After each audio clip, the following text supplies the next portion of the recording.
She glanced around the cockpit, her eyes catching a faint shimmer near her wrist. No, it wasn't light. It was a glow under her skin, a tiny implanted tracker. Her stomach twisted. If they could see that signal, they would never lose them. And to get it out, it would have to be cut out. Before she could say anything, another impact threw them both forward.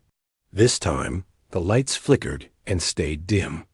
The hum of the engines dropped to a sickly whine. Boarding in 2 minutes. The ship's aye announced that the human didn't curse. He didn't panic. He just stood, grabbed something from under the console, a rifle with burn marks along its barrel, and shoved it into her hands. She stared at him, confused.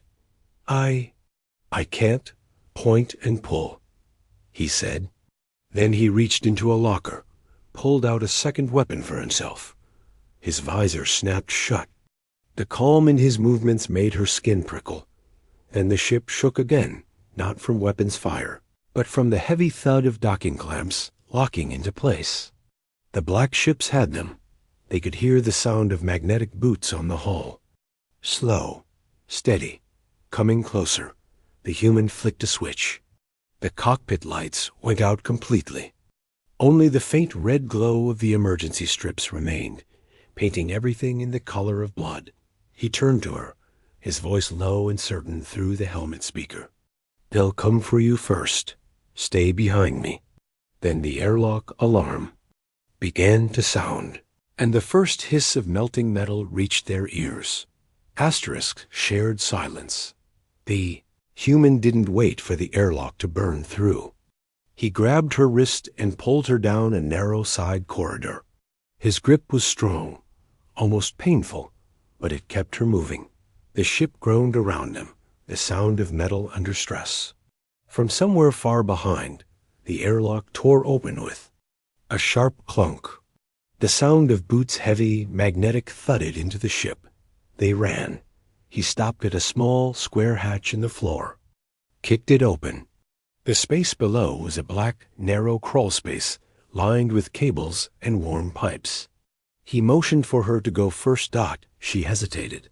It was so dark down there, it felt alive. But the sound of alien voices low, guttural, and close-made. The choice for her. She slid in, the metal cold under her hands and knees. The hatch closed above them, sealing them in. Now there was only darkness. Darkness and the thrum of the engines somewhere deep in the ship. She could feel his presence behind. His breathing steady, slow. He didn't speak. The only light came from a faint crack in the metal ahead, just enough to see his shadow move as he crouched low. They waited. Seconds stretched into minutes. Through the thin wall, muffled voices echoed, harsh syllables. Language she knew all too well. They were scanning the ship, searching. One voice was deeper, colder, the leader. She remembered it from before, from the station, from the hunt. Her fingers dug into the metal floor, something in the shadows. A head shifted, a thin red beam swept across the crawl space. She froze. The human's hand landed on her shoulder, firm but silent. He pressed her flat against the floor. The beam passed over them and moved on, but then clang. One of the aliens stepped onto the crawlspace hatch above. The metal bowed slightly under the weight. She bit her lip so hard she tasted blood. They stood there for a long moment, just listening to the heavy, slow breaths of the creature above. Then a hiss, something sprang into the air. Her stomach dropped. They were releasing a scan mist. If it touched them, the mist would mark their heat signatures, and the aliens would know exactly where they were. The human moved fast, sliding. A panel in the wall opened, pulling her into an even narrower space between coolant pipes. The temperature there was icy, stabbing her skin like needles. But the cold masked their body heat. She didn't breathe. She didn't blink. The voices grew fainter. Then footsteps moved away. She thought maybe, just maybe, they were safe. Then the sound came, a metallic scrape, not above them, Not in the corridor. Inside the crawl space. Something else was down there with them. The truth breaks. Through the metallic scrape came again. Closer this time. She twisted her head toward the sound, her pulse thundering in her ears. The crawl space was dark, but something moved in it, something small, fast, and mechanical. The human shifted, raising his weapon, but the thing darted forward before he could fire. It wasn't an alien soldier. It was a sphere. Smooth, black, the size of a human skull. Tiny red lights blinked across its surface. It hovered in the air with a faint hum. Her breath caught. She knew exactly what it was. A seeker. Collector Tech. The sphere tilted toward her. A thin beam of red light swept. Over her face, her shoulders, her chest. The light stopped on her left forearm and glowed brighter. The human didn't hesitate. He grabbed the sphere mid-air and slammed it against the wall, crushing it with a hard metallic crunch. Sparks flew. The hum died, but it was too late. The seeker had already found her, and it had already sent the signal. The human turned to her, his visor reflecting the faint glow of dying sparks. "They know," he said. Her stomach twisted. She pulled the blanket tighter, but the truth burned in her chest.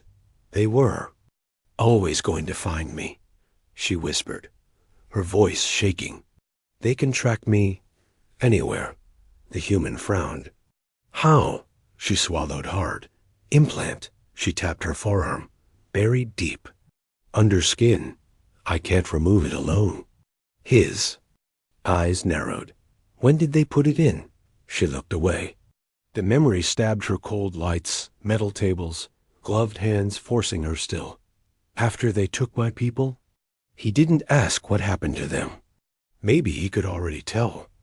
"I'm the last," she said quietly. "The only one left." For a long moment, the human didn't move. He just stared at her, as if weighing something in his mind. Then the sound came. Boots again, heavy, moving faster this time. The aliens had found the hatch. The human's voice hardened. "We get that tracker out, now." She blinked. "Here?" They're already here," he said, cutting her off. He grabbed a small black case from his belt and snapped it open. Inside, a short blade, clean and sharp, and a spray bottle of clear liquid. Her chest tightened. You'll cut it out?" He met her gaze, steady. "You want to live?" Before she could answer, the hatch above them groaned. Metal began to melt under the heat of a cutting torch. The human pulled her arm toward him, pressing the blade to her. Skin. She clenched her teeth, biting back a scream as the cold steel cut deep. The sound of boots grew louder. The hatch was half melted now. A hand, clawed and armored, reached through. The human yanked something from inside her arm, a small metal shard, no bigger than a fingernail, pulsing with red light. He didn't waste a second. He crushed it under his boot. The light died instantly. The clawed hand at the hatch twitched, as if whoever was above had just lost their target signal. The human's voice was low, urgent. "They'll search blind now, but they won't stop." He pulled her up, shoving the knife back into his belt. "We run." And as they scrambled through the narrow space, a sound of the aliens tearing into the ship followed close behind. The last stand. This human slammed open the crawl space hatch and pulled her into the main corridor. The ship shook again, this time from inside. The aliens were already cutting through bulkheads. He moved fast, guiding her toward the escape bay. His grip was like iron, but before they reached the hatch, a loud crash split the air. The corridor. A head buckled inward as a black-armored figure forced its way through. The alien's helmet was smooth, featureless, except for two vertical slits glowing faint red. Its clawed hands curled tight around a weapon that looked part rifle, part blade. The human didn't hesitate. He fired. The blast hit the alien square. In the chest, knocking it back into the wall. It didn't fall. It roared low and guttural and surged forward. The human pushed her behind him and met the charge head-on. The two slammed into each other, weapons clanging against armor. Sparks flew in the narrow corridor. She backed away, clutching the blanket tighter, but another sound froze her footsteps from behind. She spun around. A second alien was coming, taller than the first, moving slow, like it enjoyed the hunt. Its shadow stretched across the floor toward her. Asterisk, she looked down. The first weapon the human had given her lay there, kicked to the side during the fight. Her hands trembled as she grabbed it. The alien was close now, too close. Its claw reached for her dot. She pointed the barrel at its chest and pulled the trigger. Blast tore into it, knocking it back with a sharp metallic screech. It didn't scream like she expected. It just collapsed, smoke curling from the hole in its armor. Her breath came in short, sharp bursts. She had never killed before. The human finished the first alien with a short, brutal strike rifle stock. To the helmet, and a final shot to the throat. The body hit the floor-hard dot, no time to breathe. The ship's AI spoke in its calm, dead voice. Multiple intruders remaining. Hull breach in 60 seconds. The human grabbed her hand and dragged her toward the escape bay. His movements were quick, but controlled. Like every second was calculated. Asterisk, they reached the bay and her stomach dropped. The door was sealed. Red lights flashed above it. The human slammed his fist into the control panel. Overrides fried. From the corridor behind them came the sound of claws on metal. The aliens weren't done. He turned to her. You're leaving. I'm not. She shook her head. No. He cut her off. You can't fight what's coming. I can. Asterisk, he grabbed her by the shoulders, looking straight into her eyes. You're the last. That means you matter more than I do. Her throat tightened. Cold void, and first, the void was silent. Not the quiet of a peaceful night, but the dead, heavy silence of space. No wind, no waves. Only a darkness so deep it seemed to swallow sound itself. The escape pod drifted through that darkness like a broken shell. Its lights flickered weakly, each spark of brightness dying too quickly. The hull was scarred with black burn marks, as if it had survived fire. On one side, a thin crack spread across the viewport, letting in the icy cold. Inside the pod, she lay curled on the metal floor, pale blue skin, trembling limbs. She was naked, and the cold bit at her like invisible teeth. Her breath came fast, shallow, each exhale a small cloud in the freezing air. She did not know how long she had been here. Time had no meaning in the dark. She remembered running bright corridors, alarms screaming, the taste of smoke. She remembered hiding in the pod, slamming the hatch closed, feeling it launch into the unknown. And now she was here, alone, afraid. The pod's oxygen meter blinked a warning light. Low supply. She stared at it as if looking longer might change the message. Her body ached with hunger, but the hunger was nothing compared to the fear in her chest. She pressed her forehead against the cold metal wall. Her thoughts tried to stay calm, but they kept slipping into panic. What if no one found her? What if she drifted forever until the oxygen ran out? What if the ones who chased her found her first? Her eyelids grew heavy, the cold pulling her toward sleep. But then something changed. A faint shadow moved across the crack in the viewport. At first, she thought it was her mind playing tricks. But then it came again, bigger this time, blotting out the distant stars. Her heart thudded in her chest. The shape was strange, too straight, too controlled to be an asteroid. Slowly, a dull light spread across its surface, revealing the hard, flat edges of a spacecraft. Someone was out there. She pushed herself toward the viewport, her fingers leaving fog marks on the glass. The craft was small, but larger than her pod, with plating patched in different colors, like it had been repaired many times. A set of white letters was painted along one side, but they were too worn to read dot. She banged on the inside of the pod, her fists weak but desperate. "Help!" she cried, though she knew they could not hear her voice in the vacuum of space. She pounded again, harder, until pain shot up her arms.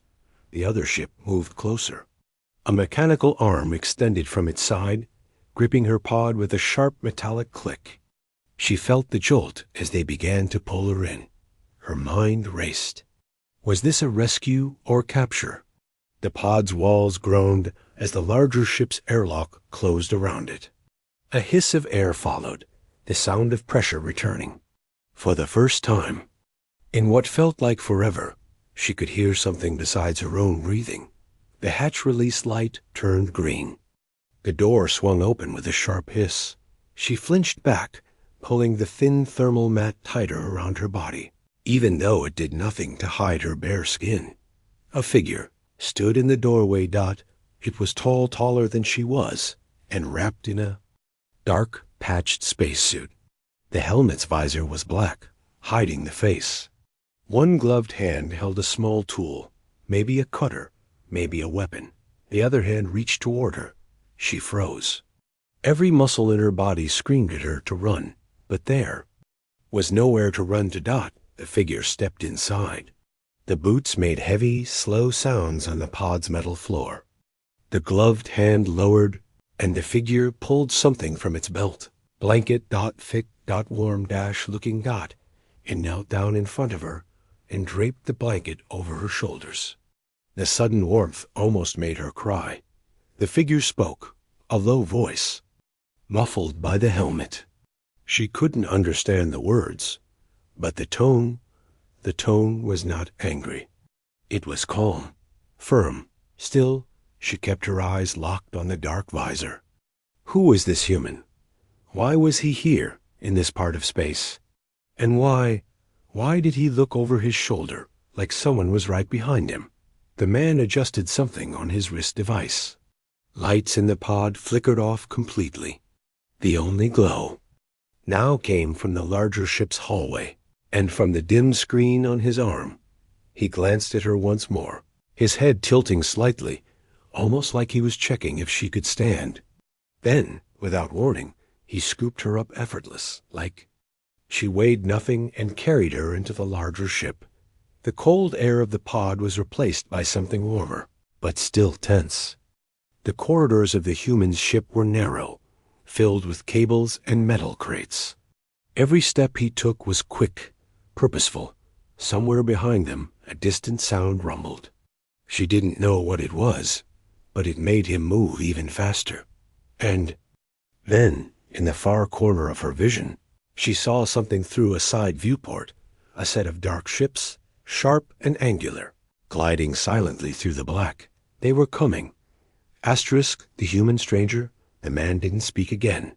He just moved, fast. His boots clanged against the grated floor as he carried her deeper into the ship.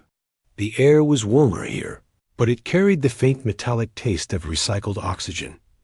She clutched the blanket around herself, trying to hide her shaking, but it was useless. Her body still shivered from cold and fear. Every hallway they passed looked different, patched with mismatched panels, wires hanging like vines. It wasn't the sleek, perfect ship of a rich trader or a soldier. This was a survivor's ship, a scavenger ship. The man ducked into a narrow room and set her down on a padded bench bolted to the wall. He knelt in front of her, tapping something on his wrist device. The helmet hissed as the visor retracted, revealing his face. She froze. He was human. Broad jaw, tired eyes, short dark hair flattened by the helmet's padding. There was a scar, running from the corner of his eye down to his cheek, like a pale lightning strike. He looked at her, not with pity, not with cruelty, but with a sharp, calculating gaze, like he was deciding something. He spoke again, slower this time, his voice deep and rough. She still couldn't understand the words, but his tone was strange. Half warning, half dash promise dot, then dash an alarm. A piercing two-tone wail echoed through the ship. The man's head snapped toward the door. His jaw tightened. He grabbed her arm, not gently, but not hurting her either, and pulled her to her feet. She stumbled to keep up as he yanked open a side hatch. Inside was a maintenance corridor barely wide enough for one person. The walls hummed with the thrum of the ship's engines. "Stay," he said. Just one word this time. Short, sharp. Then he shut the hatch, leaving her in dim light and the sound of her own breathing. She pressed her ear to the wall. Muffled footsteps thudded past. The alarm kept wailing through a small gap in the paneling. She caught a glimpse out the ship's side window. 3 black ships slid into view. Sleek, predatory. No running lights. Her stomach turned cold. She knew those ships. Collectors. Her heartbeat roared in her ears. If they boarded, they would find her. And this stranger, would be killed for even touching her. A sudden hiss of pressure from above made her flinch. The ship had stopped. The docking clamps had locked. They were here. She bit her lip hard, forcing herself to stay silent. Voices came from the corridor, now metallic, distorted through helmets. Not human voices. Harsh, clicking syllables that made her skin crawl. One voice was closer, right outside. She caught a flash of movement, a shadow crossing, the thin crack of light under the hatch. The human's voice cut through the noise, firm and unshaken. He was speaking to them. Negotiating? Lying? Then something hit the wall. Hard. A scuffle. A shout. A sound like a plasma cutter igniting. Her hands gripped the blanket tighter. She had no weapon. No way out. Just this narrow metal tube and the pounding in her chest. The noise stopped. For a moment, there was only silence. Then the hatch opened.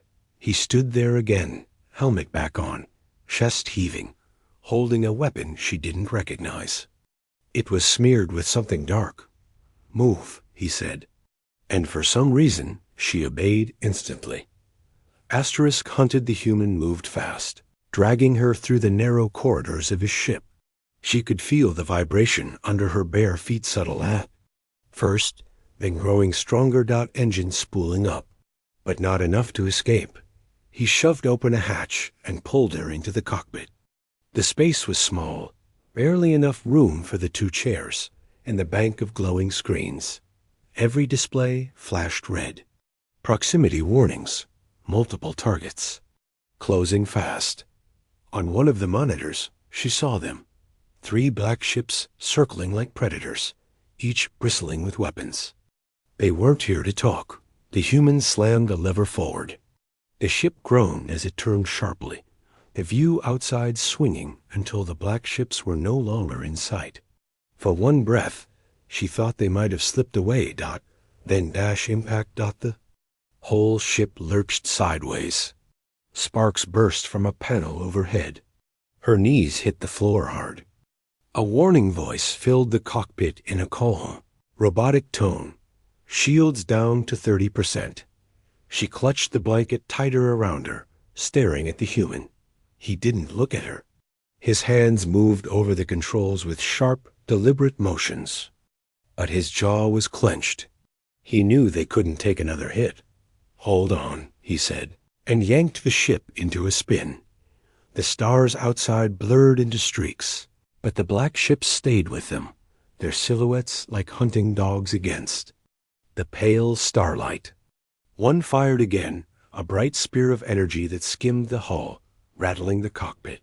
Asterisk, her pulse raced. She had been chased before, but never like this. These ships wouldn't stop. Not until they had her. A thought struck her hard. They are tracking me. Not the pod. Not the ship. Me. He shoved her toward the smaller emergency pod, mounted to the wall. It wasn't much, barely enough for one person. The humans slammed the hatch open, pushed her inside, and locked the restraints over her. From the corner of her eye, she saw movement 3. Shadows rushing down the corridor toward him. He stepped into their path, rifle up, stance solid. The hatch began to close, the narrow gap shrinking. She caught one last look at him, helmet visor down, weapon ready. He didn't look afraid. The last thing she heard before the pod launched was the sound of gunfire and his voice over the comms. Go. Don't waste it. The pod shot away from the ship, the stars blurring into streaks.